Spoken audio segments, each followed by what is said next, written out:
ग्वालियर में अवैध रेत उत्खनन, वाहनों में ओवरलोडिंग, आए दिन होने वाली सड़क दुर्घटनाएं और स्वास्थ्य सुविधाओं की बदहाली को लेकर कांग्रेस ने सोमवार को कलेक्ट्रेट पर प्रदर्शन किया। कांग्रेस ने यह भी आरोप लगाया कि विशेष मतदाता पुनर्निरीक्षण के नाम पर सही मतदाताओं के नाम काटे जा रहे हैं। ग्वालियर में ऐसे 2 लाख मतदाता होने के आरोप कांग्रेस ने लगाए हैं, जिनके नाम जबरन मतदाता सूची से हटाए जा रहे हैं। उन्होंने SIR की धांधली को लेकर भी बीजेपी सरकार पर आरोप लगाया है। कांग्रेस ने कहा कि अवैध रेत खनन से सड़कों की बदहाली हो रही है, वहीं इससे आए दिन सड़क दुर्घटनाएं हो रही हैं। ओवरलोड डंपर और ट्रैक्टर ट्रॉली से लोग टकराकर अपने जीवन को जोखिम में डाल रहे हैं। रेत माफिया को लेके हमारे अध्यक्ष जी और हम पूरी टीम और कांग्रेस, यूथ कांग्रेस और जिला कांग्रेस कमेटी पूरा यहाँ पे देने आई है। और फिर मुख्य मांगी तो ये SIR को लेके भी है। SIR और PLO आप कुछ भी सुन ही नहीं रहे, आम जनता ही सुन ही नहीं रहे, ऐसा लग रहा है बीजेपी के एजेंट है।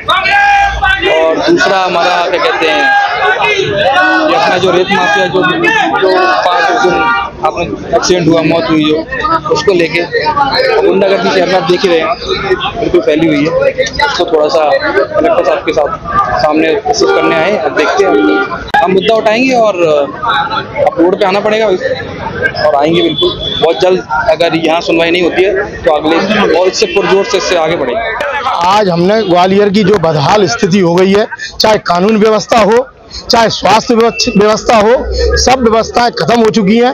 उसी को लेकर हम आज ज्ञापन देने आए हैं। अभी हमारे रेत को लेकर, ट्रॉली को लेकर अभी 4-5 बच्चे हमारे खत्म हो गए और केवल जो ओवरलोडिंग ट्रॉलियां आ रही हैं, रोड के किनारे ट्रॉलियां खड़ी होती हैं, जिससे दुर्घटनाएं हो रही हैं। हम अपने बच्चों को खो रहे हैं। एक हमारा पॉइंट वो है।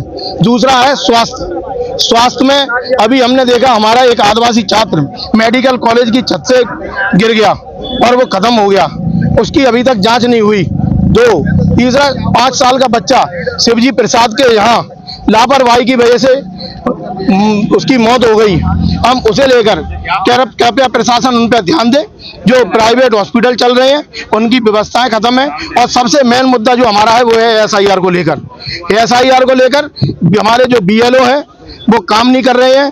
कहीं पे फार्म 1 दे रहे हैं, कहीं पे फार्म 2 दे रहे हैं, कहीं बिल्कुल उसमें गड़बड़ियां हो रही हैं। जो भारतीय जनता पार्टी के PLA हैं उनके हिसाब पे काम किया जा रहा है। हमने प्रशासन से कहना चाहते हैं कि बिल्कुल इस पर रोक लगाएं, नहीं तो कांग्रेस पार्टी इससे भी बड़ा आंदोलन करने जा रही है। जैसा कि आपके सामने है, आज ग्वालियर में जिस तरीके के हालात बने हुए हैं, आप सबसे शायद छिपी हुई बात नहीं है। आप देखिए सड़क पे जिस तरीके से ओवर डंपर चल रहे हैं, रेत के भरे हुए ट्रॉलियां चल रही हैं, जिनकी वजह से सड़कों की तो क्षतिग्रस्ती हो ही रही है, लेकिन जनहानि भी कितनी हो रही है। आए दिन कोई न कोई बच्चा इसका शिकार बन रहा है। आखिर इसका जिम्मेदार कौन है? आप देखिए, किसी भी चौराहे पे चले जाइए, प्रशासन की कोई व्यवस्था नहीं है, ट्रैफिक की कोई व्यवस्था नहीं है, किसी गाड़ी पर नंबर नहीं है, ओवर स्पीड गाड़ियां चल रही हैं, ट्रैक्टरों के ऊपर लाउड स्पीकर इतनी तेज रफ्तार में बजते हैं कि पीछे से आने वाला कोई हॉर्न सुनाई नहीं देता है। ऐसा ही आज वोट बैंक की बात करिए, जो SIR के फार्म भरे जा रहे हैं उनमें 2-2 लाख रुपए का 2-2 लाख वोटों के डिफरेंस दिखाई दे रहे हैं आपको। आखिर वो कहां से? इसका मतलब ये वोट चोरी करके ही सरकारें बनाई जा रही हैं। अगर सही में जनता के द्वारा चुनी हुई सरकार अगर आगे से चुनी जाएगी तो रिजल्ट आपको कुछ और ही देखने को मिलेंगे।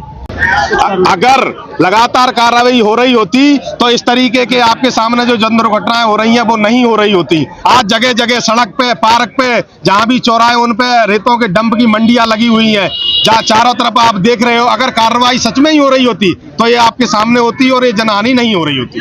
कांग्रेस पार्टी ने कुछ रेत के मुद्दे को लेके और कुछ अवैध नशे के उसके लिए एक ज्ञापन दिया है, जो कलेक्टर महोदय को संबोधित है। ये ज्ञापन कलेक्टर महोदय के समक्ष में कार्रवाई के लिए प्रस्तुत किया। SIR को लेकर मौखिक उनने बोला है कि जो BLO वगैरह जा रहे हैं वो थोड़ा अच्छे से काम करें, उनको और निर्देशित किया जाए कि वो विधिवत कार्य करें और भरे हुए फाड़ लें। उसके संबंध में जो मौखिक रूप से उन्होंने बताया है, उसके संबंध में सभी BLO को आवश्यक निर्देश दिए जाएं।